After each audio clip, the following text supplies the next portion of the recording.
বিড়ি, cigarette, alcohol ও cold drinks শুধুমাত্র এগুলোই কি কারণ ক্যান্সারের? সিনেমার শুরুতে বিরাট সাউন্ড এফেক্টের সঙ্গে Smoking is injurious to health. It causes cancer. অথচ ওয়ার্ল্ড হেলথ অর্গানাইজেশনের এই রিপোর্ট অনুযায়ী লাং ক্যান্সারে আক্রান্ত 20% রোগী নন স্মোকার। নিজেকে আলট্রা মডার্ন ভেবে নেওয়া ছাড়া বেশিরভাগ মহিলাই নন স্মোকার এবং নন অ্যালকোহলিক হয়ে থাকে। অথচ 20 জন মহিলার মধ্যে একজনই ব্রেস্ট ক্যান্সারে আক্রান্ত। ওয়ার্ল্ড হেলথ অর্গানাইজেশনের নিউ গ্লোবাল অ্যানালিসিস অনুযায়ী ক্যান্সার আক্রান্ত রোগীর 37% লিঙ্ক টু প্রিভেন্টেবল কজেস। অর্থাৎ 100 জন ক্যান্সার আক্রান্ত রোগীর মধ্যে সিগারেট, অ্যালকোহলের মতো নেশার সঙ্গে যুক্ত মাত্র 37 জন। ক্যান্সারের সব থেকে ইউজফুল ট্রিটমেন্ট হলো কেমোথেরাপি। এই রোগের ইতিহাস আসলে মানুষের সভ্যতার মতোই পুরনো, আর একে ঘায়েল করার জন্য এই কেমোথেরাপির ইতিহাসও প্রায় 100 বছরের পুরনো। কিন্তু আনফরচুনেটলি বন্ধুরা, আজ 2026 সালেও আমাদের দেশের বেশিরভাগ মানুষের কাছে এই রোগের উন্নত, সহজ ও যন্ত্রণাহীন চিকিৎসা পৌঁছানো তো দূরের কথা, এই কঠিন কেমোথেরাপিও এফোর্ড করা কঠিন হয়ে দাঁড়ায়।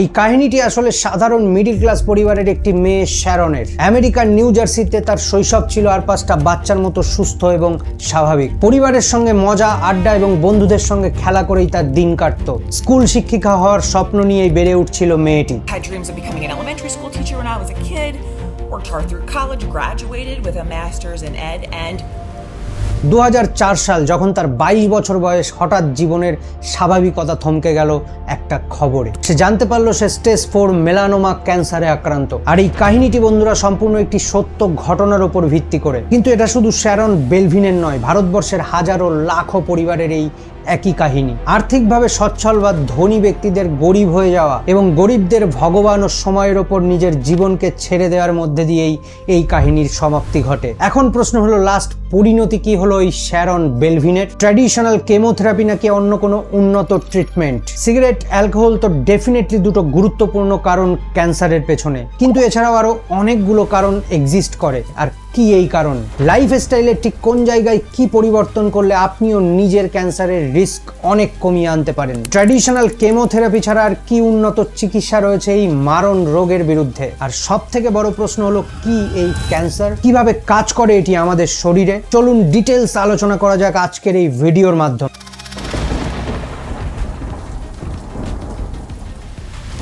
ক্যান্সার রিপোর্ট পজিটিভ আসার পর শ্যারন বেলভিনের জন্যও ট্র্যাডিশনাল কেমোথেরাপি এবং রেডিওথেরাপির ব্যবস্থা করা হয়। কিন্তু এখানে কোনো পজিটিভ সাইন দেখা গেল না, বরং পরীক্ষায় দেখা গেল ক্যান্সার ছড়িয়ে পড়েছে ফুসফুস এবং মস্তিষ্কেও, যেটাকে সায়েন্সের ভাষায় বলা হয় মেটাস্টেসিস।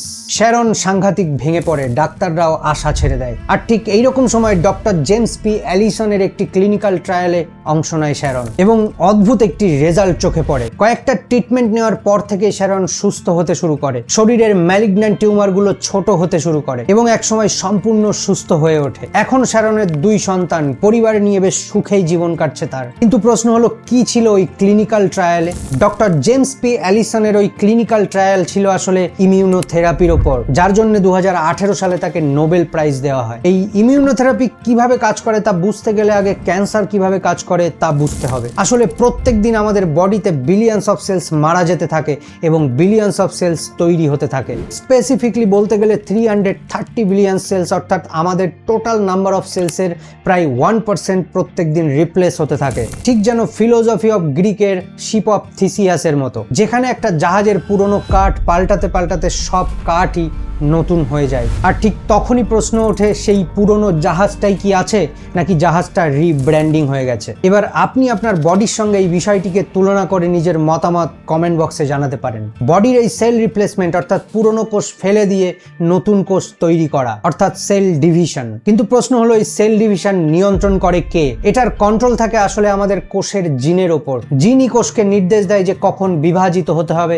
আর কখন থামতে হবে। এবার কোনো কারণে যদি এই নিয়ন্ত্রণকারী জিনের মধ্যেই কোনো ডিফেক্ট বা মিউটেশন চলে আসে, তখন সেল ডিভিশনের ওপর থেকে বডির সমস্ত কন্ট্রোল চলে যায়। সেল ডিভিশন অনিয়ন্ত্রিতভাবে বাড়তে থাকে। আর ঠিক এইরকম সিচুয়েশনে আমাদের বডিতে কিছু অপশন অ্যাভেলেবেল থাকে, কিছু মেকানিজম যা আসলে ওই জিন ড্যামেজের এগেইনস্টে ব্যবস্থা নিতে পারে। সায়েন্সের ভাষায় যেটাকে বলা হয় বডির ইমিউনিটি সিস্টেম। আর মজার বিষয় হলো, এই ইমিউনিটি সিস্টেমও কন্ট্রোল করে কিছু জিন। TLR4 এই জিনটি সিকিউরিটি গার্ডের মতো কাজ করে। এইরকম আরেকটি জিন হলো HLA-DQ2, যারা আসলে ব্রিফিং অফিসার সেন্সরের মতো কাজ করে। টি সেলকে বলে দেয় কোন কোষগুলোকে আসলে মারতে হবে, আর এই টিএনএফ এই জিনগুলো আসলে ড্যামেজ কোষকে মারার ব্যবস্থা করে।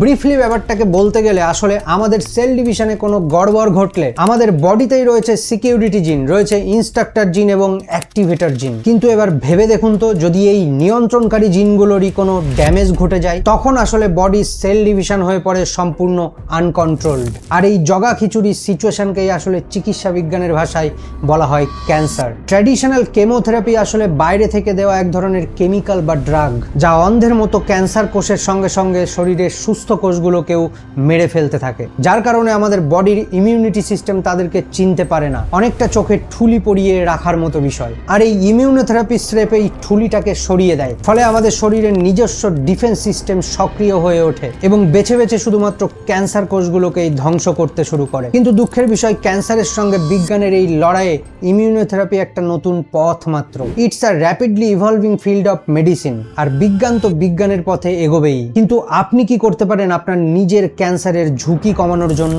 জেনেটিক ইনহারেন্ট এবং বার্ধক্যের কারণে কোষের জিনের ড্যামেজের ফলে যে ক্যান্সারের সম্ভাবনা, সেখানে আপনার বা আমার কিছুই করার নেই। কিন্তু সত্যি এমন কিছু করার আছে যা করলে আপনি আপনার অনেকগুলো ক্যান্সার হওয়ার সম্ভাবনাকে জাস্ট কমিয়ে দিতে পারেন। ক্যান্সার ইনস্টিটিউটের এই রিপোর্টটা দেখুন, যেখানে বলা হয়েছে 40% ক্যান্সার তামাক রিলেটেড এবং 5% ক্যান্সার অ্যালকোহল রিলেটেড। অর্থাৎ বিড়ি, সিগারেট, মদ সবার আগে ছেড়ে দিন। তাতে করে আপনি আপনার শরীরের প্রায় 50% ক্যান্সার হওয়ার চান্স কমিয়ে ফেলতে পারবেন। এছাড়াও সবসময় অ্যান্টি ক্যান্সার ডায়েট ফলো করুন। প্রথমেই খাবারের তালিকা থেকে আলট্রা প্রসেসড ফুডকে সরিয়ে ফেলুন। কমিয়ে ফেলুন রেড মিট। ওবেসিটি একটি খুব গুরুত্বপূর্ণ কারণ ক্যান্সারকে ট্রিগার করার জন্য। অতিরিক্ত ওজন আসলে 13 রকমের ক্যান্সারকে ট্রিগার করতে পারে। আর এই বিষয়গুলো নিয়ে কথা বলতে থাকলে ভিডিও অনেক বড় হয়ে যাবে। আর সেই কারণেই যদি চ্যানেলটিকে সাবস্ক্রাইব করে রাখেন, তাহলে এরকম ইনফরমেটিভ ভিডিও আপনার কাছে সবার আগে পৌঁছে যাবে। আপাতত এই ভিডিওটা দেখতে পারেন, যেখানে আমি ওয়েস্ট বেঙ্গলের গঙ্গার যে কি সাংঘাতিক পরিস্থিতি